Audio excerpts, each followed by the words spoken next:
ব্যাকরণ আবার রিভিশন হচ্ছে, পুরোনো ব্যাচ যারা আছো অবশ্যই রিভিশন করবে। পেডাগজির আর একটা চ্যাপ্টার বাকি আছে, তোমাদের একদিন করিয়ে দেবো আমি। একদম প্রথম থেকে আবারও গ্রামারগুলো হচ্ছে, যদিও এর আগে রিচু স্যার করিয়েছিলেন তোমাদের পুরোনো ব্যাচের। তো এইবারে নতুন ব্যাচে তোমাদের রিভিশনটা মন দিয়ে করবে, যাতে আর ভুল না হয়, ঠিক আছে?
হ্যালো।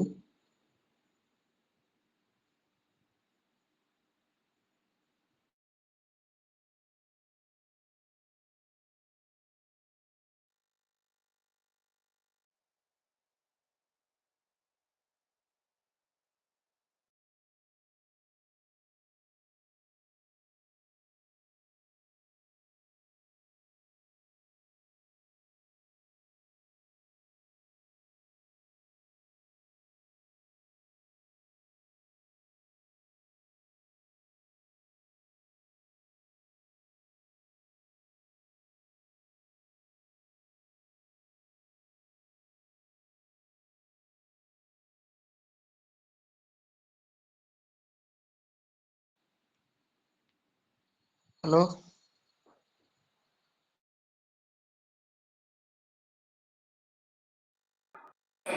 আচ্ছা, সিদ্দিক কিছু বলছিলে, বলো।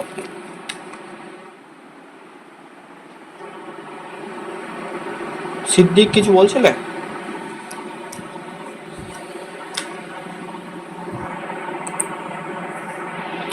আচ্ছা, স্ক্রিন দেখা যাচ্ছে সবার কাছে? হ্যাঁ স্যার। ওকে, হ্যাঁ স্যার। ঠিক আছে। বেশ, মন দিয়ে সবাই ক্লাসটা করবে।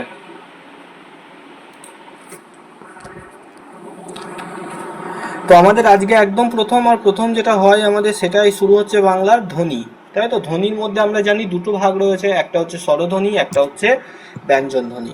তো আমরা আপাতত আজকে স্বরধ্বনিটা করব। তো সবাই হ্যালো একটু স্যার, মন দিয়ে শোনো। হ্যাঁ, বলো। বলছিলাম স্যার যেগুলো রিভিশন ক্লাস চলছে সেগুলো তো স্যার আমরা রেকর্ড পাবো না। বুঝতে পারলাম না, রিভিশন ক্লাস? যেগুলো রিভিশন চলছে, যেমন আজকের ক্লাসটা রিভিশন চলছে আর কিছুগুলো হয়ে গেছে রিভিশন এক্সট্রা ক্লাস, সেগুলো তো আমরা পাচ্ছি না রেকর্ডে, আর পাবো না ওগুলো। না, এগুলো দেখো, প্রত্যেকটা দেখো তোমাদের ওই আগের প্লে লিস্টেও অ্যাড করে দেওয়া হয়েছে। দেখো, নতুন ব্যাচের যে হ্যাঁ ক্লাস হচ্ছে তোমাদের প্লে লিস্টেও আছে ওটা। হ্যাঁ, আছে আছে, সেটাই বলছি, বলে আর পাওয়া মানে পাবো না, ঠিক আছে।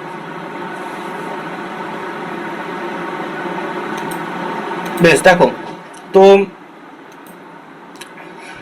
আজকে আমাদের যে আলোচ্য বিষয় সেটা হচ্ছে ধ্বনি, যেটা বললাম স্বরধ্বনি সম্পর্কে। তো সবার প্রথম আমাদের আজকে জানতে হবে যেটা, সেটা হচ্ছে ধ্বনি কি, ঠিক আছে?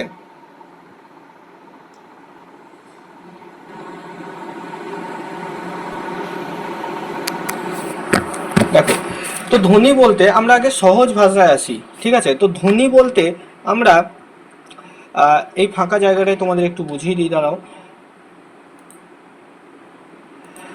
মানে কি, দুটো রূপ হয়, একটা হচ্ছে লিখিত রূপ, একটা হচ্ছে কথিত রূপ। যেমন ধরো, আমি এই শব্দটা লিখলাম, এই যে কয়ে আকার ক, ঠিক আছে, এই শব্দটা লিখলাম, এটা কি? কাক, তাই তো? তো এটা হচ্ছে লিখিত রূপ, এটা হচ্ছে লিখিত রূপ, অর্থাৎ তোমরা যখন লিখবে তখন সেই কাক সেটা দেখতে, লেখাটা দেখতে এরকম হবে, তাই তো? কিন্তু আমি উচ্চারণ করছি, মন দিয়ে শোনো, কাক এই শব্দটা উচ্চারণ করছি। তো শুনতে পাচ্ছি তাই তো? তুমি লাগবে না, তুমি type করো।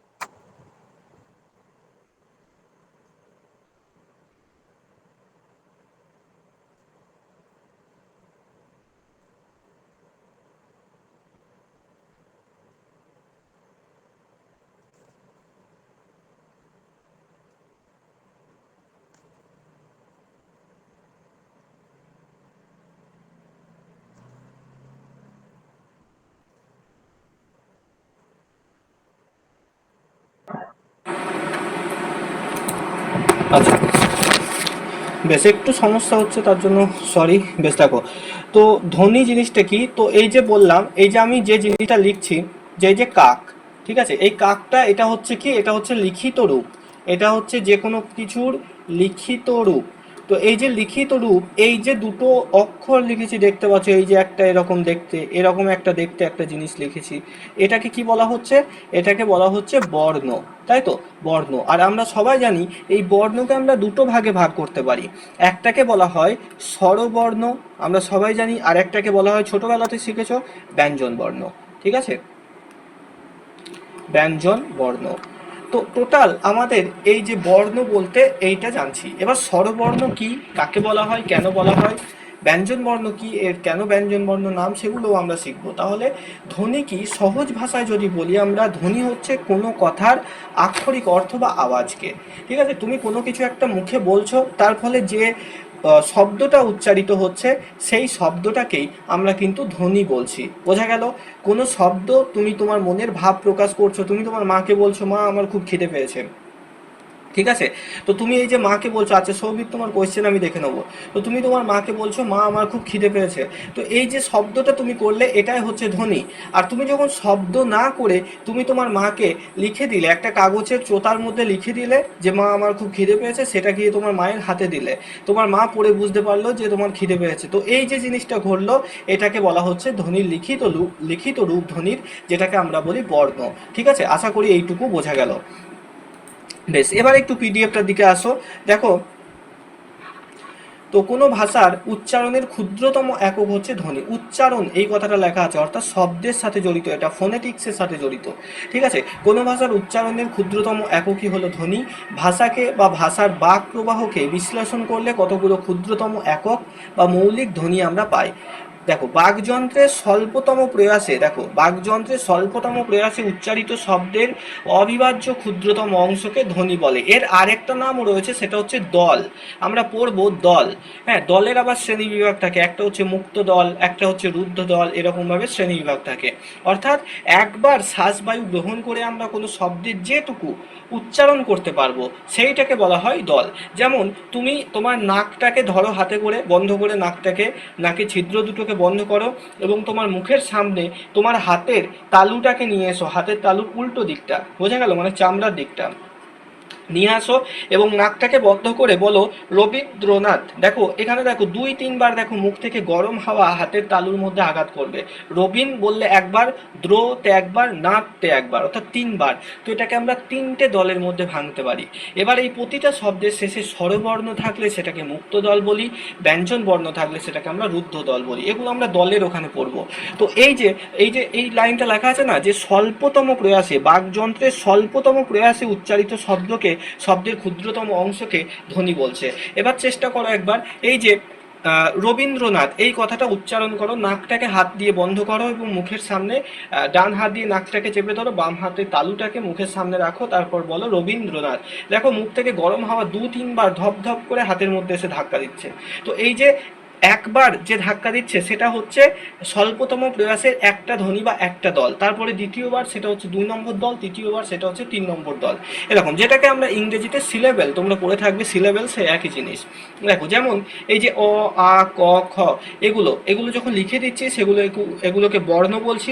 এবার এগুলো যখন তুমি দেখে দেখে পড়ছো, অ, আ, ক, খ এগুলো পড়ছি, যে শব্দ উচ্চারণ করছি সেটা হচ্ছে ধ্বনি। ধ্বনি আর বর্ণের মধ্যে মূল পার্থক্য সেটাও আমরা আলোচনা করব। দেখো ধ্বনি মূলত দুই প্রকার, একটা হচ্ছে স্বরধ্বনি আর একটা হচ্ছে ব্যঞ্জন ধ্বনি। স্বরধ্বনি কি না, স্বরধ্বনি যেটা, তার মূল বৈশিষ্ট্য কি, যে যেসব ধ্বনিগুলো, মনে রাখবে, যেসব ধ্বনিগুলো উচ্চারণ করার সময় আমরা যখন সেগুলোকে উচ্চারণ করছি, সেই উচ্চারণ করার সময় যে শ্বাস বায়ু সেটা মুখবিবরের ভিতর দিয়ে বেরোনোর সময় মুখবিবরের যে আকৃতি সেটা পরিবর্তন হয়, মানে ধাক্কা খাচ্ছে অ্যাকচুয়ালি। ঠিক আছে, দেখো ধ্বনি উচ্চারণের সময় মানুষের ফুসফুস থেকে কিছু বাতাস ছেড়ে দেয়। দেখো আমরা যখনই কোনো কথা বলছি মুখ থেকে বাতাস বেরিয়ে আসছে, তাই তো, এই বাতাসটা আসছে কোথা থেকে, ফুসফুস থেকে।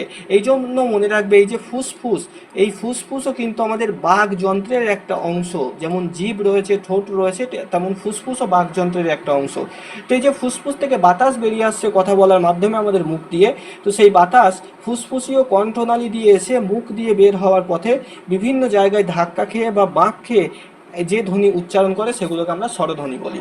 অর্থাৎ আমরা যখন যেসব শব্দ উচ্চারণ করছি সেই শব্দগুলো যখন আমাদের ফুসফুস থেকে বাতাসটা মুখের মধ্যে কোথাও না কোথাও ধাক্কা খেয়ে বের হচ্ছে, সেই ধ্বনিগুলোকে, তার ফলে যে শব্দ উচ্চারিত হচ্ছে সেই ধ্বনিগুলোকে আমরা স্বরধ্বনি বলছি। দেখো যে ধ্বনিগুলো উচ্চারণের সময় এই বাতাস কোথাও না কোথাও বাধা পায় না বা ধাক্কা খায় না, তাদেরকে স্বরধ্বনি বলা হচ্ছে। যেমন অ, আ, হ্রস্ব ই, দীর্ঘ ই, অশ্রু, দীর্ঘ, এটা ভুল হয়েছে লিখতে একটু, দীর্ঘ ইত্যাদি। ঠিক আছে, এগুলো দেখো উচ্চারণের সময় বাতাস ফুসফুস থেকে মুখের বাইরে আসতে কোথাও ধাক্কা খাচ্ছে না। ঠিক আছে, আর ব্যঞ্জন ধ্বনি কি, ব্যঞ্জন ধ্বনি হচ্ছে যেসব ধ্বনি উচ্চারণের সময় ফুসফুস থেকে বাতাস মুখের বাইরে আসার পথে কোথাও না কোথাও ধাক্কা খায়, তাহলে যেটায় বাতাস ধাক্কা খাচ্ছে সেটাকে ব্যঞ্জন ধ্বনি বলা হচ্ছে। যখন যেসব শব্দ উচ্চারণে বাতাস ধাক্কা খাচ্ছে না ফুসফুসে, সেটাকে স্বরধ্বনি বলা হচ্ছে। টোটাল আমাদের যে এখানে একটা জিনিস তোমাদের মনে রাখতে হবে, দু জায়গায় কনফিউশন হয়। একটা হচ্ছে ব্যঞ্জন ধ্বনির সংখ্যা কত, যদি প্রশ্নে আসে ব্যঞ্জন ধ্বনির সংখ্যা কত, উত্তর করবে কি ধ্বনির সংখ্যা 30টি। ঠিক আছে, আর যদি পরীক্ষায় প্রশ্ন আসে ব্যঞ্জন বর্ণের সংখ্যা কত, ঠিক আছে, ব্যঞ্জন বর্ণ বলো তো কতগুলো হবে ব্যঞ্জন বর্ণ, ব্যঞ্জন বর্ণের সংখ্যা কত, কে বলতে পারবে? 39। 39, ভেরি গুড। 39টি হচ্ছে ব্যঞ্জন বর্ণ। ঠিক আছে, এই জিনিসটা মনে রাখবে। আগে দেখবে ভালো করে যে পরীক্ষাতে কি জিজ্ঞেস করেছে, ব্যঞ্জন ধ্বনির সংখ্যা তাহলে 30টি, যদি ব্যঞ্জন বর্ণ বলে তাহলে হবে 39, অর্থাৎ 39টি। ওকে, বেশ। এবার দেখো বর্ণ কাকে বলে। ধ্বনি 30 আর বর্ণ 39। হ্যাঁ, ধ্বনি সবসময় মনে রাখবে বাংলা ভাষাতে এই যে ধ্বনি, সেই ধ্বনি হচ্ছে ধ্বনির সংখ্যা কম আর বর্ণের সংখ্যা বেশি। কেমন বলছি, বর্ণ বেশি কেন এরকম, দেখো ধ্বনি মানে কি বললাম, উচ্চারণ, তাই তো। দেখো এই যে তালব্যস্ব, মধ্যাহ্নস্ব এবং দন্তস্ব, তিনটেরই উচ্চারণ কেমন হবে, স, এরকম উচ্চারণ। তাহলে ধ্বনি একটাই, স। হ্যাঁ, ধ্বনি একটাই, স, কিন্তু দেখো তালব্যস্ব, মধ্যাহ্নস্ব, দন্তস্ব, তিনটে বর্ণ আছে, তিনটে বর্ণ ধ্বনি একই, যে স। আবার একইভাবে দেখো দুটো ব আছে, একটা অন্তস্থ ব, একটা নর্মাল ব, তাই তো। তো এই দুটোই ব হচ্ছে দুটো বর্ণ, বর্ণ এই দুটো, এটা একটা এটা একটা, কিন্তু ধ্বনি সেই একটা, উচ্চারণ একই, ব, তাই তো। ঠিক এই সব কারণে ধ্বনির সংখ্যা কম, বর্ণের সংখ্যা বেশি। ঠিক আছে, তো মনে রাখবে ব্যঞ্জন বর্ণ 39টি, ব্যঞ্জন ধ্বনি 30টি, অন্তস্থ বকে বাদ দেওয়া হয় এখন গোনার ক্ষেত্রে।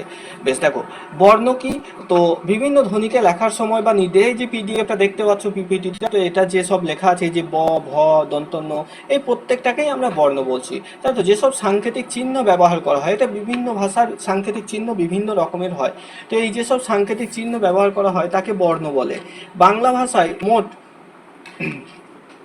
এটা একটু হয়ে গেছে, 50টি হবে। ঠিক আছে, আমি এটা লিখে দিচ্ছি লাল রং দিয়ে, দাঁড়াও, 50টি বর্ণ আছে। দেখো স্বরবর্ণের সংখ্যা, এখানে স্বরবর্ণে 11টি, যার মধ্যে লিকারের ব্যবহার কিন্তু বাংলাতে নেই।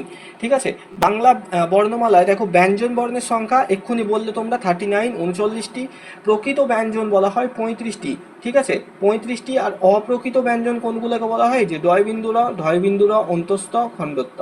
ঠিক আছে, কারণ কি এগুলোকে দিয়ে প্রথম অক্ষর কোনো শব্দের প্রথম অক্ষরে এগুলো বসে না, এই চারটে। যে কারণে অপ্রকৃত ব্যঞ্জন এই চারটিকে বলা হয় এবং প্রকৃত ব্যঞ্জন 35টি। মোট ব্যঞ্জন 39টি ব্যঞ্জন বর্ণ। ঠিক আছে, দেখো বাংলা উচ্চারণে স্বরধ্বনি 7টা, ধ্বনির সংখ্যা বলা হয়েছে, ভালো করে বোঝো, ব্যঞ্জন ধ্বনি 29টি। ঠিক আছে, এবার দেখো বাংলার মোট যে ধ্বনির সংখ্যা সেটা হচ্ছে 36টি। দেখো ধ্বনি এবং বর্ণের পার্থক্য কি রয়েছে না, বর্ণ হচ্ছে লিখিত রূপ আর ধ্বনি হচ্ছে কি সেটার কথিত রূপ, মানে উচ্চারিত হলে সেটাকে ধ্বনি বলবো আর লিখিত আকারে সেটাকে আমরা বর্ণ বলবো। দেখো ধ্বনি হলো শব্দ বা আওয়াজ এবং বর্ণ হলো তার লিখিত রূপ। ধ্বনি হচ্ছে শ্রুতিগ্রাহ্য এবং বর্ণ দৃষ্টিগ্রাহ্য। আমি যে বলছি কাক, এটাকে কি তুমি দেখতে পেলে না, কিন্তু আমি যখন এখানে লিখবো যে এই যে কাক, সেটাকে তুমি দেখতে পাচ্ছ, অর্থাৎ বর্ণটাকে দেখা যায়, দৃষ্টিগ্রাহ্য। আর ধ্বনি সেটাকে শুধুমাত্র শুনতে হয়, এটা শ্রুতিগ্রাহ্য। দেখো ধ্বনি হলো শব্দের সাহায্যে সৃষ্ট এক প্রকারের সংকেত। শব্দ, কেবলমাত্র শব্দই এখানে কিন্তু প্রাধান্য পায় ধ্বনির ক্ষেত্রে। আর বর্ণ বা চিত্র সংকেত হচ্ছে বর্ণ হচ্ছে চিত্র সংকেত। এই যে প্রতিটা বর্ণ লিখছি আমরা, এগুলো তো এক ধরনের ছবি, তাই না, এক ধরনের ছবি, তো এগুলো সব হচ্ছে চিত্র সংকেত। দেখো ধ্বনি হচ্ছে ক্ষণস্থায়ী, অর্থাৎ আমি কোনো কিছু উচ্চারণ করলাম, আমি ধরো ডাকলাম পিয়ালিকে পিয়ালি বলে, তো কিছুক্ষণ পর্যন্ত শব্দটা উচ্চারিত হলো, তারপরে থেমে গেল। কিন্তু যদি আমি পিয়ালিকে লিখে দিই কোনো একটা খাতায় পিয়ালির নামটা, তাহলে সেটা চিরস্থায়ী হয়ে থেকে যাবে, দীর্ঘস্থায়ী হয়ে থেকে যাবে, তাই তো। তো এই যে ধ্বনি সেটা হচ্ছে ক্ষণস্থায়ী, বর্ণ সেটা হচ্ছে দীর্ঘস্থায়ী। দেখো ধ্বনির ভাব প্রকাশ ক্ষমতা বেশি থাকে, কিন্তু বর্ণের ভাব প্রকাশের ক্ষমতা কম থাকে। ঠিক আছে, অর্থাৎ ভাব, এই যে আবেগ, ধরো দেখো তোমার ধরো খুব দুঃখ হয়েছে, তো সেইটা তুমি যখন কথা বলছো কোনো কিছু, সেই কথা বলার ধরন দেখে বোঝা যাবে যে তোমার মনে দুঃখ হয়েছে নাকি আনন্দ হয়েছে, তাই না। কিন্তু বর্ণের ক্ষেত্রে কি, তুমি যখন কোনো কিছুকে লিখবে, তো সেই লেখাটা দেখে কিন্তু তোমার কেউ বুঝতে পারবে না, যদি তুমি না পাঞ্চুয়েশন মার্ক ইউজ করো বা যদি তুমি ব্র্যাকেটে না লিখে দাও যে দুঃখের সঙ্গে জানাচ্ছি এরকম বলে, তাহলে লেখাটা পড়ে কেউ বুঝতে পারবে না যে তোমার মনের ভাব কেমন বা তোমার মনের বর্তমান অবস্থা কেমন, সেই জিনিসটা বুঝতে পারবে না। তো সেই কারণে বলা হয়েছে ধ্বনির মনের ভাব প্রকাশের যে ক্ষমতা সেটা ধ্বনির ক্ষেত্রে বেশি হয় এবং বর্ণের ক্ষেত্রে সেটা কম হয়। দেখো ধ্বনি ভাষার প্রাথমিক উপাদান, বর্ণ ভাষার বিকল্প উপাদান। স্বরবর্ণ, স্বরধ্বনি লিখিত রূপকে স্বরবর্ণ বলে, আর স্বরবর্ণ স্বরধ্বনির সাংকেতিক চিহ্ন। ঠিক আছে, নেক্সট দেখো ব্যঞ্জন বর্ণ কোনগুলো না, ব্যঞ্জন বর্ণের মধ্যে আমরা 3টে স্বরের কথা উল্লেখ পাবো। ঠিক আছে, খুব ইম্পর্টেন্ট। একটাকে বলা হচ্ছে কি হ্রস্বস্বর, দেখো একটাকে বলা হচ্ছে কি দীর্ঘস্বর, আর একটাকে বলা হচ্ছে কি প্লুতস্বর। আমরা আগেই পড়লাম যে ব্যঞ্জন বর্ণ কাকে বলবো, যেসব বর্ণগুলো, ব্যঞ্জন ধ্বনি কাকে বলবো, যেসব ধ্বনি উচ্চারণের সময় সেই আমাদের ফুসফুসের মধ্যে থেকে আসা গরম বাতাস আমাদের মুখবিবরের কোনো না কোনো জায়গায় বাধাপ্রাপ্ত হচ্ছে, সেগুলোকে আমরা ব্যঞ্জন ধ্বনি বলি। আর ব্যঞ্জন বর্ণ কোনগুলো আমরা জানি, ক থেকে চন্দ্রবিন্দু চান পর্যন্ত এগুলো হচ্ছে ব্যঞ্জন বর্ণ। দেখো ব্যঞ্জন ধ্বনির যে লিখিত রূপ রয়েছে সেগুলোকে ব্যঞ্জন বর্ণ বলা হয়। ব্যঞ্জন ধ্বনির সাংকেতিক চিহ্ন উচ্চারণ সময়ে তারতম্য অনুসারে স্বরবর্ণগুলোকে দুই ভাগে ভাগ করা যায়। কি কি, এইখানে 3টে স্বর আমরা দেখতে পাচ্ছি। একটা হচ্ছে হ্রস্বস্বর।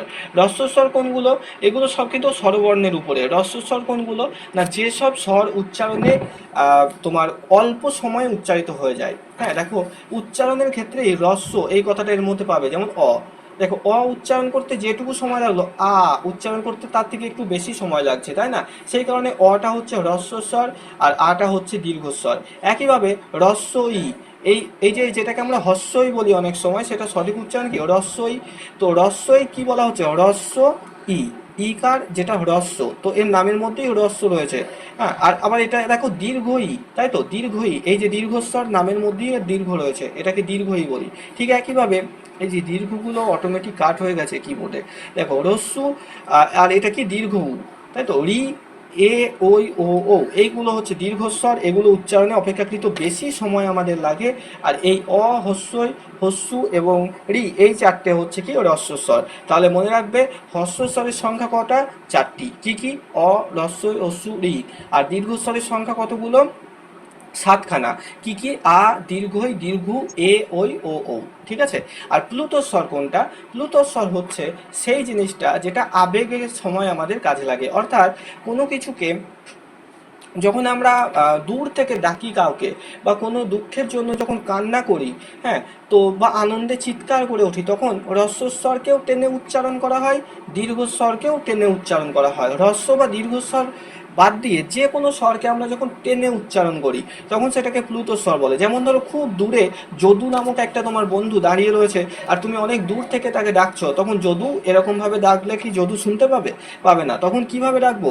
যদু রে, এইভাবে, তাই না? তো এই যে যদু হে এইভাবে ডাকা হচ্ছে, এটা একটা গদ্যের লাইন, যদু হে মাছ কিবা, তাই না? তো এই যে জিনিসটা, অর্থাৎ অনেক দূরে কেউ দাঁড়িয়ে থাকলে তাকে ডাকার সময় যে ধরনের উচ্চারণ করা হয় শেষে এ দিয়ে টানা হয়, তাই তো? তো সেটাকে প্লুত স্বর বলা হয়, তাই তো? ঠিক একইভাবে কেউ যখন মারা যায় তো সেই মারা যাওয়ার সময় যে মানুষটা কান্না করে সেই কান্না সেই সময়তেও এই প্লুত স্বরের ব্যবহার করা হয়, তাই না? তো কোনো কাউকে ডাকার ক্ষেত্রে, কোনো রোদন মানে কান্নার ক্ষেত্রে সেই সময়গুলোতে প্লুত স্বর ব্যবহার করা হয়। এই প্লুত স্বরে হ্রস্বস্বর দীর্ঘস্বর উভয়কেই টেনে উচ্চারণ করা হয়। এবার দেখো, গঠনগত দিক থেকে এই যে স্বরধ্বনি, সেই স্বরধ্বনিকে আমরা দুই ভাগে ভাগ করতে পারি। এই চ্যাপ্টারের এই অংশটা বাংলা ব্যাকরণের একটু মুখস্থ ভিত্তিক, তো তোমাদের একটু এটাকে মুখস্থ করতে হবে, ঠিক আছে? মানে মৌলিক স্বরধ্বনি কোনগুলো, যৌগিক স্বরধ্বনি কোনগুলো, স্বরবর্ণ কটা, ব্যঞ্জন বর্ণ কটা, তো এই সংখ্যাগুলোকে একটু মুখস্থ করতে হবে। বোঝার খুব একটা বেশি কিছু নেই এখানে। একটু মিউট করবে যারা আনমিউট আছে। দেখো, মৌলিক স্বরধ্বনি, যে স্বরধ্বনিকে বিশ্লেষণ করা যায় না তাকে মৌলিক স্বরধ্বনি বলা হচ্ছে, ঠিক আছে? মৌলিক মানে সেটা যেটাকে আর ভাঙা যায় না। যেমন মৌলিক স্বরধ্বনি কোনগুলো? অ, আ, রস্বই, রস্যু, এ, ও, এ। এর আবার একটা ছক রয়েছে, আমরা এক্ষুনি করব সেটাকে, ঠিক আছে? এটাকে বিভিন্ন ভাগে ভাগ করা হয়, উচ্চ স্বরধ্বনি, উচ্চ মধ্য, নিম্ন মধ্য, হ্যাঁ, কেন্দ্রীয় স্বরধ্বনি, তারপরে কুঞ্চিত, বর্তুলাকার, পশ্চাৎ স্বরধ্বনি, সংবৃত, অর্ধবিবৃত, এরকম একাধিক ভাগ রয়েছে। সেই একটা জাস্ট ছক দেখিয়ে দেবো। তোমাদের কাজ হবে টেট পরীক্ষা প্রথমেই দিতে গিয়ে প্রথম যে 15 মিনিট আগে প্রশ্নপত্র দেওয়া হয় সেই টাইমে প্রশ্নের শেষে এই ছকটাকে আগে এঁকে নেবে, ঠিক আছে? তাহলে এই ব্যাকরণে এই ধরনের প্রশ্নগুলো করতে সময়টা কম লাগবে। ছকটা আমি আজকেই দেখিয়ে দেবো। দেখো, তো মৌলিক স্বরধ্বনি হচ্ছে যে স্বরধ্বনি বিশ্লেষণ করা যায় না তাকে মৌলিক স্বরধ্বনি বলে, যেমন এগুলো। আর যৌগিক স্বরধ্বনি কি? ঠিক এর উল্টো, যে স্বরধ্বনিগুলোকে আমরা বিশ্লেষণ করতে পারবো তাদেরকে যৌগিক স্বরধ্বনি বলবো। যেমন এই যে ওইটা দেখো দুটো বর্ণে যুক্ত হয়েছে, একটা হচ্ছে ও যুক্ত হ্রস্বই ওই, ও হ্রস্বই ওই, তাই না? এই যে ওই, এটাকে আমরা এইভাবেও তো লিখতে পারবো, ও হ্রস্বই ওই। দেখো, তার মানেই হচ্ছে এটা যৌগিক, এই দুটো বর্ণই মিশে হয়েছে। ঠিক একইভাবে ও, এটাকেও আমরা এইভাবে লিখতে পারবো, ও যুক্ত হ্রস্যু, তাই তো? ও, এরকম ভাবে। হ্যাঁ, তো এই যে জিনিসগুলো, এই ধরনের স্বরধ্বনিগুলোকে যৌগিক স্বরধ্বনি বলে। এবার প্রশ্ন আসে এদের সংখ্যাটা থেকে, তো মনে রাখবে এই যে বাংলা বর্ণমালায় বর্ণ আছে 50খানা, তো তার মধ্যে স্বরধ্বনি উচ্চারণের সময় বাতাস ফুসফুস থেকে বের হয়ে কোথাও বাধা পায় না, মূলত জিহ্বার অবস্থান বা ঠোঁটের বিভিন্ন অবস্থায় পরিবর্তনের কারণে বিভিন্ন স্বরধ্বনি উচ্চারিত হয়। দেখো, নিচে স্বরধ্বনি উচ্চারণের একটা ছক, যে ছকটা তোমাদের বলছিলাম, এইটাকে একটু লক্ষ্য করো। এইটা হচ্ছে মুখস্থের জন্য, আমি তোমাদের সহজ ভাষায় একটু দেখিয়ে দিই, ঠিক আছে? ছকটাকে কিভাবে করবে। দেখো, তোমাদের পরীক্ষার হলে গিয়ে প্রথম কাজ হবে এই ছকটাকে খাতার মধ্যে মানে প্রশ্নপত্রের যে জায়গা সেখানে আগে এঁকে নেওয়ার, ঠিক আছে? ছকটা দেখাচ্ছি। দেখো, প্রথমত এরকম একটা দাগ দেবে এদিক থেকে, এরকম একটা দাগ দেবে এদিক থেকে, দুবার তিনবার আজকে খাতায় এঁকে প্র্যাকটিস করবে, মুখস্থ হয়ে যাবে। আর এখান থেকে 1 নম্বর প্রশ্ন আসেই প্রত্যেক বছর। বেশ, এবার দেখো, এই যে নিচে, এই নিচেই থাকবে আকার আ, ঠিক আছে? নিচেই থাকবে আ, এখানে একটা দাগ দেবে, লিখবে নিম্ন মধ্য। এই নিচে আ যেখানে আছে এটা হচ্ছে কেন্দ্রীয়, তার উপরে একটা এরকম দাগ দেবে, এখানে লিখবে উচ্চ মধ্য।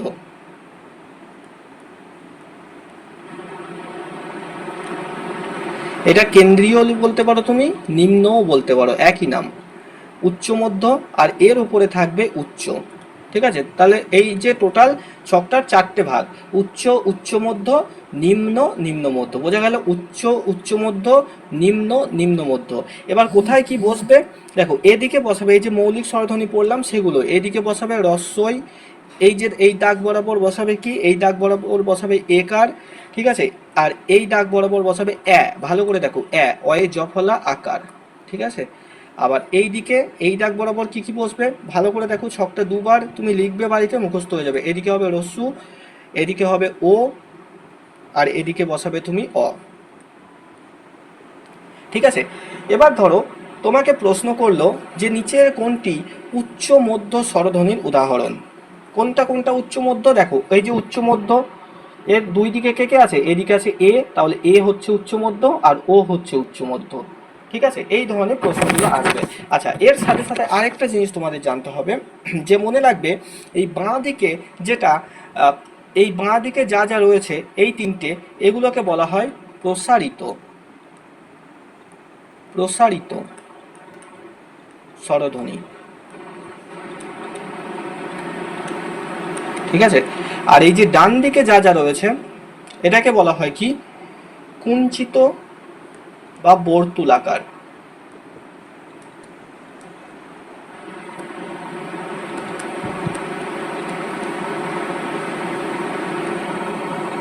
কুঞ্চিত বা বর্তুলাকার স্বরধ্বনি মানে কি? যখন দেখো উচ্চারণ করছো, দেখো রস্যু, এই যে অস্যু যখন উচ্চারণ করছো দেখো তোমার ঠোঁট দুটো ভাঁজ হয়ে যাচ্ছে, কুঞ্চিত হয়ে যাচ্ছে, বর্তুল মানে গোল মতো হয়ে যাচ্ছে। ও যখন উচ্চারণ করছো দেখো তোমার ঠোঁট দুটো গোল হয়ে যাচ্ছে। অ উচ্চারণ করছো তোমার ঠোঁট। বর্তুলাকার, ওটা স্যার, স্যার হ্যাঁ বলো। স্যার কুঞ্চিত বা বর্তুলাকার। হ্যাঁ, এটা স্বরধ্বনি। ওকে। হ্যাঁ, কুঞ্চিত বা বর্তুলাকার স্বরধ্বনি। ঠিক আছে, দেখো এই দিকে যা যা রয়েছে অর্থাৎ হস্যু, ও এবং অ, এই তিনটেকে যখন তুমি উচ্চারণ করছো দেখো ঠোঁট দুটো কুঞ্চিত হয়ে ভাঁজ হয়ে বর্তুল মানে গোল হয়ে যাচ্ছে। হস্যু, ও, অ তিনটের ক্ষেত্রেই দেখো দুটো ঠোঁট গোল আকৃতি ধারণ করছে, এরকম গোল হয়ে যাচ্ছে, যে কারণে এটা এরকম নাম।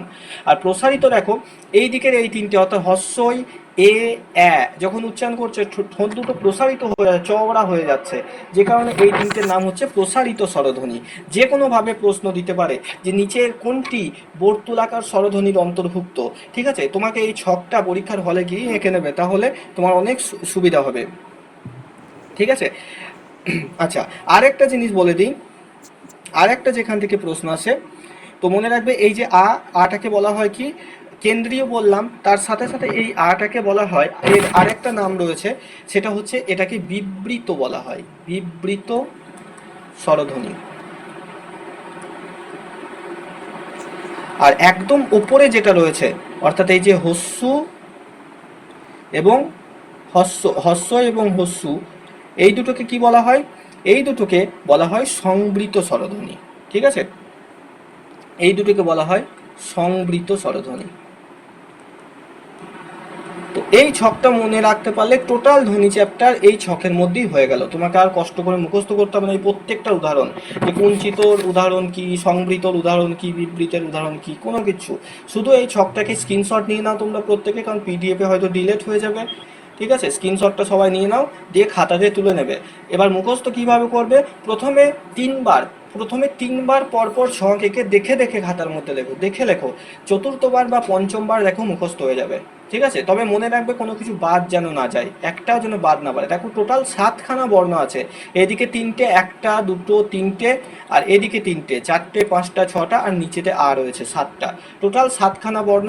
এই ছকটাকে এঁকে একদম আয়ত্তকৃত করে নেবে তোমরা।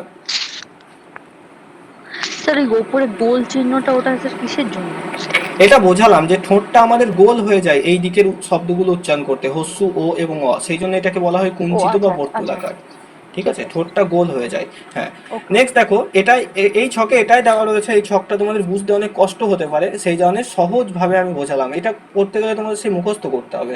হ্যাঁ, সংবৃত দেখো হস্যই, অর্ধ সংবৃত এ, অর্ধ বিবৃত অ্যা, বিবৃত এরকম মুখস্থ করতে হবে। তার থেকে ভালো এরকম ছক করে আঁকবে, তাড়াতাড়ি মুখস্থ হবে। আচ্ছা, এবার নেক্সট দেখো মৌলিক স্বরধ্বনির জিহ্বার অবস্থান এবং ওষ্ঠের আয়তন অনুযায়ী শ্রেণীবিভাগ। তো মৌলিক স্বরধ্বনিকে আবার আমাদের জিভ, সেগুলো উচ্চারণের সময় জিভ কোথায় থাকছে বা আমাদের ঠোঁটটার আয়তন কেমন হচ্ছে সেই অনুযায়ী কয়েকটা ভাগে ভাগ করা হয়। তার মধ্যে হচ্ছে সম্মুখ স্বরধ্বনি। সম্মুখ স্বরধ্বনি, সম্মুখ মানে কি? সামনের দিকে, তাই তো? তো যেসব ধ্বনিগুলো উচ্চারণের সময় আমাদের জিভটা সামনের দিকে এগিয়ে আসছে তাদেরকে আমরা সম্মুখ স্বরধ্বনি বলছি। এই জাতীয় মৌলিক স্বরধ্বনিগুলো কি কি? হস্যই, এ এবং অ্যা, মনে রাখবে এই তিনটিকে সম্মুখ স্বরধ্বনি বলা হয়। দেখো এই ছকে আমরা কি দেখিয়েছি? দেখাইনি। আচ্ছা, এখানে পাশে আরেকটা লিখে দিই, এটা কি বলা হয়? আরে এই যে বাঁ দিকের গুলো দেখতে পাচ্ছ, এটাকে, এর আরেকটা নাম হচ্ছে সম্মুখ স্বরধ্বনি। ঠিক আছে, সম্মুখ স্বরধ্বনি। এই একটা ছকেই আমি চেষ্টা করছি টোটাল ধ্বনিটাকে তোমাদের কমপ্লিট করানো, শুধু এই ছকটায়। এই যে বাম দিকের এই তিনটে হস্যই এ এবং অ্যা, এই তিনটেকেই সম্মুখ স্বরধ্বনি বলা হয়, আবার এদেরকে প্রসারিত স্বরধ্বনিও বলা হয়, একই নাম। ঠিক আছে, আর দেখো অন্যদিকে যেটা রয়েছে হস্যু ও এবং অ, মানে ডান দিকেরটা, এটাকে কি বলা হবে? এটাকে বলা হবে পশ্চাৎ স্বরধ্বনি। ঠিক আছে, কুঞ্চিত বা বর্তুলাকার, নিচেতে লিখে নাও বা পশ্চাৎ স্বরধ্বনি।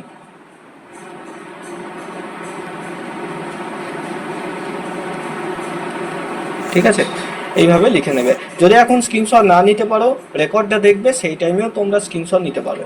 বেশ, তাহলে সম্মুখ স্বরধ্বনিতে কি হচ্ছে না, জিহ্বাটা সম্মুখ ভাগে আসছে। ঠিক আছে, জিহ্বাটা সম্মুখ ভাগে আসছে, এগিয়ে আসছে। হস্যই এ অ্যা, এই শব্দগুলো উচ্চারণের সময় দেখো জিভটা সামনের দিকে বেরিয়ে আসছে, এই জন্য এই তিনটিকে সম্মুখ স্বরধ্বনি বলা হয়। নেক্সট হচ্ছে পশ্চাৎ স্বরধ্বনি। তো এই হস্যু ও অ, এইগুলো উচ্চারণের সময় জিভটা পিছিয়ে যাচ্ছে, দেখো পিছনের দিকে চলে যাচ্ছে আমাদের মুখের ভিতর। তো সেই কারণে এই মৌলিক স্বরবর্ণগুলোকে পশ্চাৎ স্বরধ্বনি বলা হচ্ছে। আর কেন্দ্রীয় স্বরধ্বনি একটাই রয়েছে, এই যেটা ছকের একদম কেন্দ্রে, মানে নিচে রয়েছে, দেখতে পাচ্ছ এই জায়গায় আ রয়েছে না, নিচে একদম, তো সেই আ হচ্ছে কেন্দ্রীয় স্বরধ্বনি। কেন্দ্রীয় স্বরধ্বনিটা খুব ইম্পর্টেন্ট, এখান থেকে প্রশ্ন হয়। তো কেন্দ্রীয় স্বরধ্বনির একটাই উদাহরণ মনে রাখবে, আ। নেক্সট দেখো জিভের অবস্থান অনুযায়ী, এটা হলো তোমাদের ঠোঁটের এবং জিভের অবস্থান, এটা হচ্ছে শুধু জিভের অবস্থান অনুযায়ী। দ্বিতীয় আরেক প্রকার নাম রয়েছে, স্যার সেটা হচ্ছে উচ্চ স্বরধ্বনি, উচ্চ মধ্য এবং নিম্ন মধ্য। এটা মুখস্থ করার দরকার নেই, কারণ এই ছকে দেখো আমরা পেয়ে গেছি। এই যে উচ্চ স্বরধ্বনি কি কি, দাঁড়াও, এই যে উচ্চ স্বরধ্বনি কি কি, এই যে আছে দেখো, হস্যই আছে আর এদিকে হস্যু আছে, এটা হচ্ছে উচ্চ। উচ্চ মধ্য কি কি, উচ্চ মধ্য মানে এই দাগটার দুই পাশে যে আছে, এদিকে ও আছে উচ্চ মধ্য, এদিকে এ আছে উচ্চ মধ্য। নিম্ন মধ্য কি কি, দেখো এদিকে অ আছে, এদিকে এ আছে, এরা দুজন হচ্ছে নিম্ন মধ্য। আর কেন্দ্রীয় বা নিম্ন স্বরধ্বনিকে একটা আছে নিচে আ। তো এই জন্য বলছি, এই ছক যদি না করো তাহলে এই রকম সব তোমাকে মুখস্থ করতে হবে। আর এই সব মুখস্থ করতে না চাইলে শুধু এই ছকটাকে দেখে দেখে একবার প্র্যাকটিস করবে। বলো সৌভিক কি বলছিল, বলো। স্যার আ তো বিবৃত স্বরধ্বনি, আর হ্যাঁ, কেন্দ্রিত হবে আবিবৃত, নাকি? বিবৃত, এই তো পাশে লেখা আছে তো বিবৃত। বিবৃত আর কেন্দ্রিত নাকি? হ্যাঁ, কেন্দ্রীয় বটে, বিবৃতও বটে। ঠিক আছে, আবার নিম্নও বটে। আকে তিনটে নাম দেওয়া হয়, বিবৃত স্বরধ্বনি, কেন্দ্রীয় স্বরধ্বনি, আবার নিম্ন স্বরধ্বনি। ঠিক আছে, তিনটেই। বোঝা গেল সৌভিক? হ্যাঁ ঠিক আছে, চলো তাহলে এইগুলো, ওই ছকটা যদি তোমরা মুখস্থ করে নাও এটা, তাহলে আর এগুলো একদম দেখার দরকার নেই, সেই ওগুলোই ভেঙে ভেঙে লেখা আছে এখানে।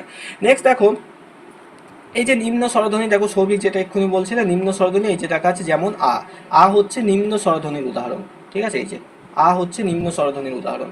দেখো এরপরে হচ্ছে এই যে সংবৃত, বিবৃত, অর্ধ সংবৃত, অর্ধ বিবৃত, এই জিনিসটা কি, দেখো সংবৃত আমরা করেছি, উপরের দিকে দুটোকে সংবৃত বলা হয়, অর্থাৎ হস্যই এবং হস্যু। আবারও বুঝিয়ে দিই, দেখো এই যে সংবৃত বলা হয়েছে, দাঁড়াও রংটা কোথায় গেল, এই যে সংবৃত স্বরধ্বনি বলা হয়েছে কাকে কাকে, হস্যইকে এবং হস্যুকে, ওপরের দুটো সংবৃত আর নিচেরটা আটা হচ্ছে বিবৃত। আর মাঝখানে যেটা রয়েছে মানে উচ্চ মধ্য যেটা, সেটাই হচ্ছে অর্ধ সংবৃত। আর নিম্ন মধ্য যেটা, সেটাই হচ্ছে অর্ধ বিবৃত। ঠিক আছে, আমি আবারও লিখে দিচ্ছি এখানে, একবারে সবগুলো লিখতে আমার মনে নেই।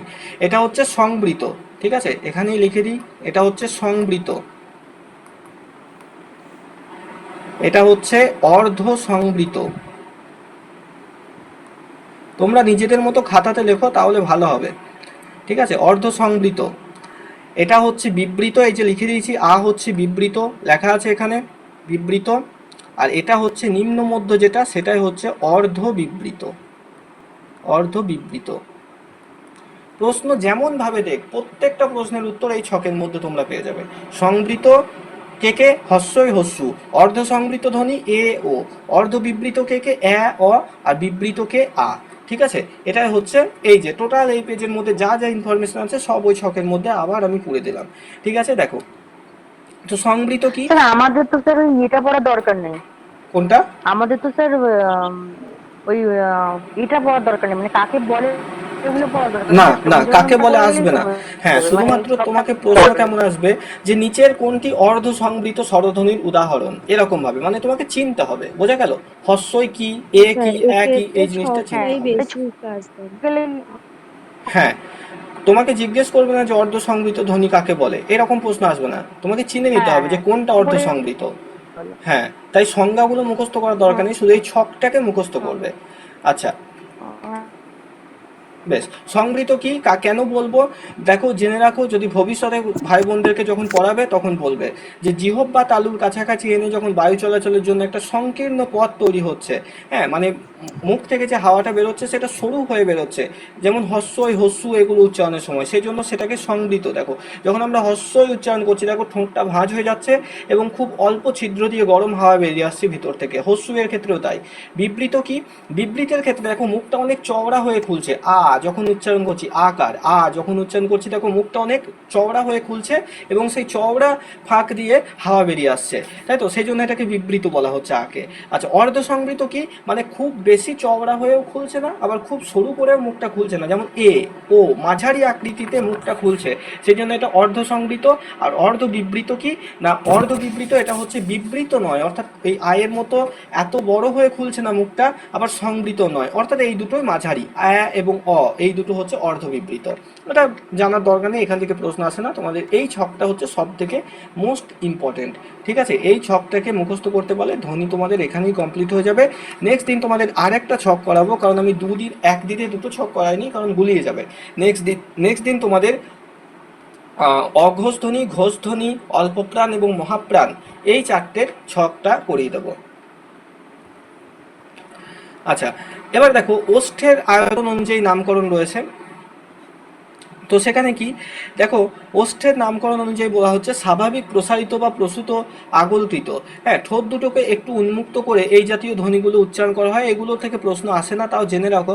দেখো, এটি স্বাভাবিকভাবে ঠোঁট যেভাবে থাকে তার চেয়ে বেশি করে দুই দিকে প্রসারিত করা হয় না। প্রসারণ ঘটে তা হলো ঠোঁটের উপর নিচ বরাবর, যেমন হস্য এ, এই এইগুলো যখন আমরা উচ্চারণ করছি তখন দেখো ঠোঁটটা উপর নিচ বরাবর প্রসারণ হচ্ছে, উপর নিচে, ঠিক আছে, পাশে নয়। তো সেই জন্য এটাকে স্বাভাবিক প্রসারিত ধ্বনি বলা হচ্ছে। আর বর্তুলাকার কি বললাম, যে যখন উচ্চারণের সময় ঠোঁটটা এরকম গোল হয়ে যায়, ঠোঁটের আকৃতিটা, দেখো এই ক্ষেত্রে ঠোঁট দুটিকে একটু উন্মুক্ত করে এই জাতীয় ধ্বনি উচ্চারণ করা হয়। অ ও হস্যু, দেখো প্রত্যেকটা উচ্চারণের সময় দেখো তোমার দুটো ঠোঁট দেখো গোল হয়ে যাচ্ছে এরকম। তো সেই জন্য এগুলোকে বর্তুলাকার বলা হয়, ঠিক আছে? এবার দেখো, এই যে উচ্চ মধ্য, তোমরা যদি আগের ছকটা করো তাহলে এই ছকটা আর করার দরকার নেই, কারণ সেখানেও আমরা উচ্চ মধ্য, নিম্ন মধ্য করেছি। দেখো উচ্চ মধ্যে রয়েছে হস্যই হস্যু, উচ্চ মধ্যের মধ্যে রয়েছে এ এবং ও, নিম্ন মধ্যের মধ্যে রয়েছে এবং আর নিম্নের মধ্যে রয়েছে তাই তো? ঠিক একইভাবে দেখো সংবৃত, অর্ধবিবৃত, এটাও এখানে দেখানো হয়েছে। সংবৃত হচ্ছে প্রথমটা হস্যই হস্যু সংবৃত, ও হচ্ছে অর্ধ সংবৃত, হচ্ছে অর্ধবিবৃত, হচ্ছে বিবৃত। এবার বলো, এতদূর পর্যন্ত তোমাদের বোঝা গেল কিনা, কারো কোনো সমস্যা আছে কিনা?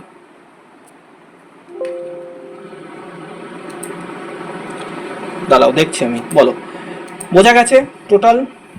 সৌভিক ওকে, ভেরি গুড, বাকিটা বলবে কমেন্টে। হ্যাঁ স্যার, বুঝতে পেরেছি। হুম, স্যার একটা প্রশ্ন আছে। হ্যাঁ নাসরিন বলো। স্যার বলছি স্তরের যে হ্রস্বইটা, হুম, এটা অনেকে উচ্চারণ করে হ্রস্বই, অনেকে করে রস্বই। সঠিক উচ্চারণ করে সঠিক উচ্চারণ হচ্ছে রস্যই। সঠিক। রস্যই, হস্যইটা নয়, রস্যই, ঠিক আছে? হয়ে র ফলা, যেমন ধরো হ্রদ, ঠিক আছে, অনেকে দেখবে হ্রদ উচ্চারণ করে। এই যে হয়ের নিচে যখন র ফলা থাকে তখন হয়ের উচ্চারণটা সুপ্ত থাকে, তখন রয়ের উচ্চারণ হবে, রস্যই, হ্রদ, এরকম উচ্চারণ হবে। আচ্ছা ঠিক আছে স্যার, তাহলে সঠিকটা হলো রস্বই। হ্যাঁ, রস্যের ক্ষেত্রেও তাই, হ্রস্ব উ সেখানেও তাই, হ্যাঁ। আচ্ছা বেশ, তাহলে এই টোটালটা ছিল, আর একটুখানি বাকি আছে, আমরা একটু দেখবো, অনেকটা রাতও হয়ে গেল, তোমাদের খাওয়া দাওয়ার ব্যাপার আছে, চলো দেখি। এরপরে হচ্ছে যৌগিক স্বরধ্বনি কোনটা। দেখো যৌগিক স্বরধ্বনি কি না, দেখো, যখন পাশাপাশি দুটো স্বরধ্বনি থাকলে তার উচ্চারণের সময় সাধারণত একটি স্বরধ্বনি রূপে উচ্চারিত হয়, তাকে যৌগিক স্বরধ্বনি বা ছন্দাক্ষর বলে। যেমন পড়লাম না, এই যে ওই, দেখবে হোয়াটসঅ্যাপে যখন লেখো, ধরো বাংলাতে তুমি কাউকে ওই লিখলে, তাই তো, তো সেই ওইটাকে তুমি এইভাবেও লিখতে পারো শুধু ওই কার দিয়ে, আবার তুমি এইভাবেও বানান করে লিখতে পারো, ওই কি করছো, তাই না, কি করছো, এইভাবেও লিখতে পারো, দুইভাবেই লিখতে পারো। তো এই যে ওই, সেটাকে রিপ্লেস করছে এই যে ও হস্যই এই বানানটা, তার মানে এই যে ওই, সেটা যুক্ত হয়েছে কি কি দিয়ে, ও দিয়ে যুক্ত হস্যই, ও যুক্ত হস্যই সমান ওই হয়েছে, তাই তো। তো এই ধরনের শব্দগুলোকে কি বলা হয়, যৌগিক স্বর বা সন্ধিস্বরের একাধিক নাম রয়েছে, যৌগিক স্বর, সন্ধিস্বর, ছন্দাক্ষর বা দ্বিস্বর, একাধিক নাম রয়েছে, প্রত্যেকটা সেই একই জিনিস। হ্যাঁ, আচ্ছা, নেক্সট দেখো, যৌগিক স্বরের প্রথম স্বরটি পূর্ণ উচ্চারিত হয় কিন্তু দ্বিতীয় স্বরটি অর্ধ উচ্চারিত হয়।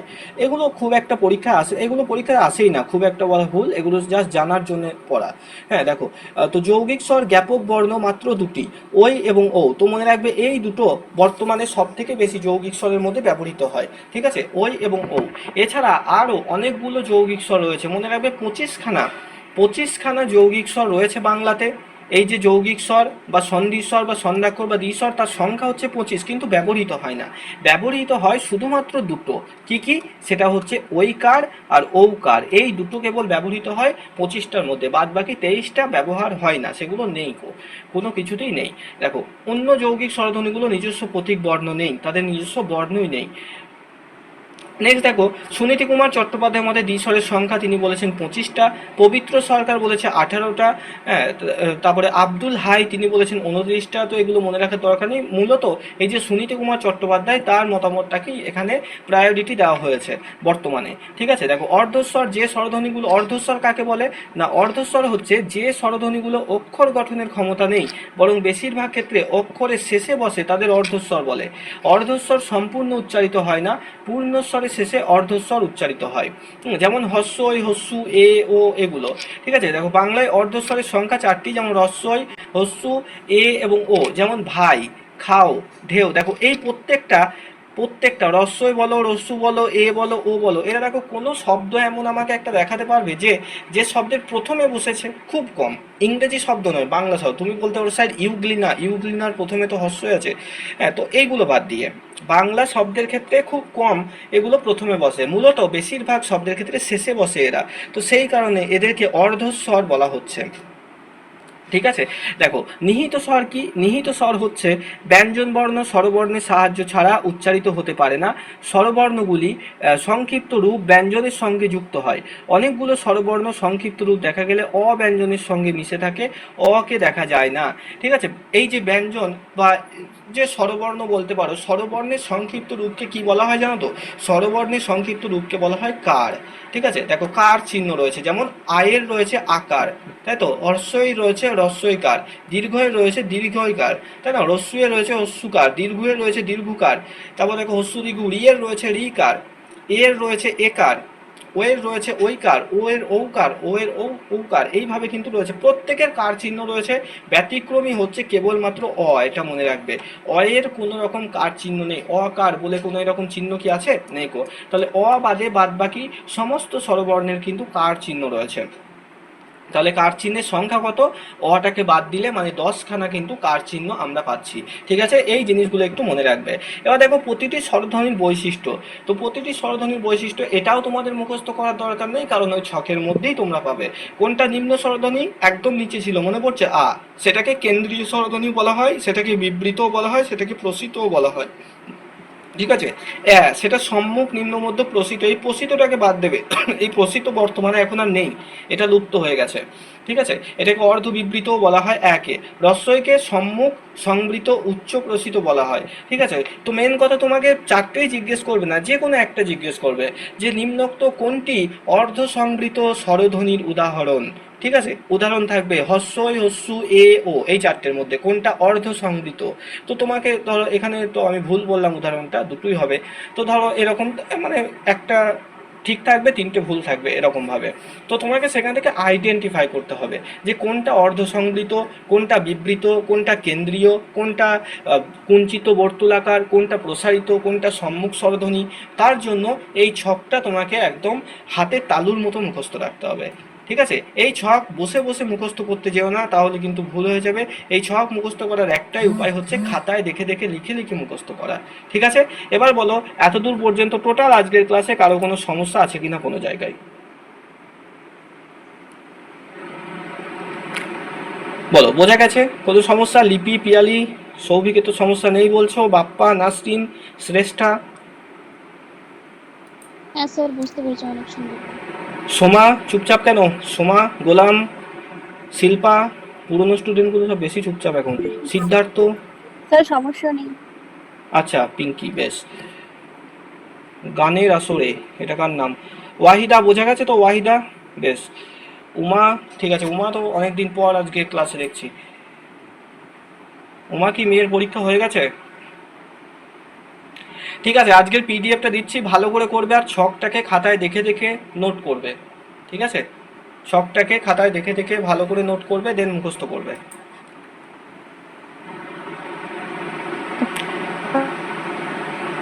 বেশ, বলো কারোর কিছু বলার থাকলে বলো, শ্রেষ্ঠা কিছু বললে বলো, দেন শেষ করবো ক্লাসটা।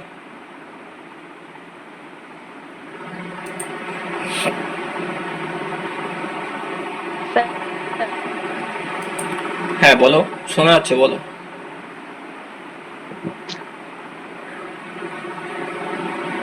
স্যার কথাটা ঠিকঠাক আসছে না, তোমার নেটওয়ার্ক প্রবলেম দেখো।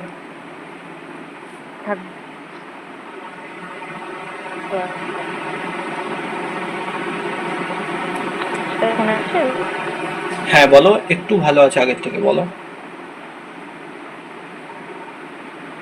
বলছিলাম এখন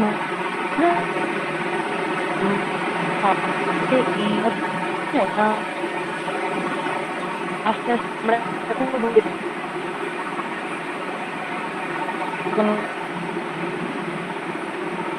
আচ্ছা, আমার কি শুনতে সমস্যা, যে বাকিরা কেউ কি শুনতে পেলে? শ্রেষ্ঠা কি বললো?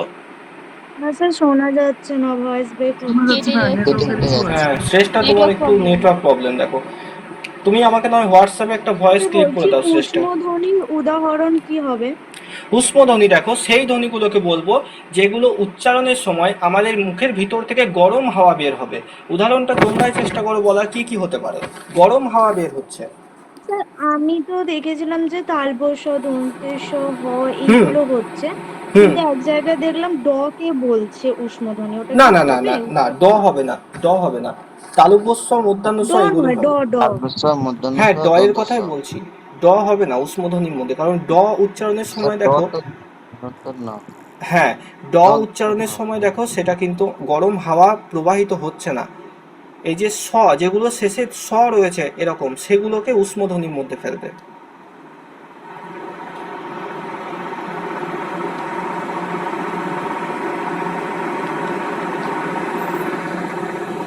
স্যার প্রশ্নের মধ্যে তো তালবশ, দন্তেশ দুটোই ছিল, হ আছে, ড আছে। হুম, এবার উত্তর দেওয়া আছে ড, কিন্তু এখানে তো তালবশ, দন্তেশ দুটোই আছে, এবার হ কেও তো বলে উষ্মধ্বনি, এখানে একটা তাহলে জিনিস তোমাদের কোনটা? বলে দিই। এখানে খুব মানে কাছাকাছি দুটো টার্ম আছে, একটা হচ্ছে উষ্মধ্বনি আর একটা হচ্ছে শীষ ধ্বনি। যদি তোমাকে জিজ্ঞেস করে শীষ ধ্বনি, তাহলে সেখানে হ ইনক্লুড হবে না। শীষ ধ্বনি হচ্ছে যেগুলো উচ্চারণের সময় স এরকম মুখ দিয়ে স এরকম উচ্চারণটা হবে। তালব্য স, মূর্ধন্য স, দন্ত স, দেখো প্রত্যেকে সে স করে একটা শীষ শীষ উচ্চারিত হচ্ছে, এই তিনটে শীষ ধ্বনি। আর যদি উষ্ম বলে, উষ্মতে হ ইনক্লুড হবে। উষ্ম ধ্বনির সংখ্যা 4টে, তালবস্য, মূর্ধন্যস্ব, দন্তেস্ব, হ। বোঝা গেল পিয়ালি? যদি তোমাকে শীষ বলে তাহলে সেখানে হ থাকবে না, এবার যদি স্যার উষ্ম বলে হ অপশানে থাকবে। তো হ্যাঁ স্যার অপশানে তো তিনটেই দিয়ে দিয়েছে, তালবশ, দন্তেশ, হ তিনটেই দিয়েছে, তার সাথে ড আছে, হ্যাঁ, তাহলে দিয়ে কি, এবার কোনটা উত্তর দিয়ে হবে? কি বলেছে? উষ্মধ্বনি নয় বলেছে নাকি কোনটি বটে সেটা বলেছে? বলেছে উষ্মধ্বনির উদাহরণ হয় বলে, এবার নিচে অপশন দিয়েছে। হ্যাঁ তাহলে ভুল দিয়েছে, ওটা হয়তো নয় হতো, হয়টা হ্যাঁ দিয়ে ওখানে ওটা ড হয়টা উত্তর হতো। নয় হবে। হ্যাঁ দিয়ে তাহলে ডটা হয়তো হতো নয় সঠিক হবে, উত্তর। তাহলে ডটা হবে। হুম হুম হুম, ওটা ভুল চেপেছে। বেশ, ঠিক আছে। বাংলার একটা প্র্যাকটিস সেট আমি তৈরি করছি, কালকে ইভিনিংয়ে তোমাদের গ্রুপে দেবো। ঠিক আছে, সিডিপির মতো সলভ করো, নতুনরাও সলভ করবে, পুরনোরাও সলভ করবে। ঠিক আছে, চলো তাহলে আজকে শেষ করছি ক্লাসটা এখানে। গুড নাইট সবাইকে।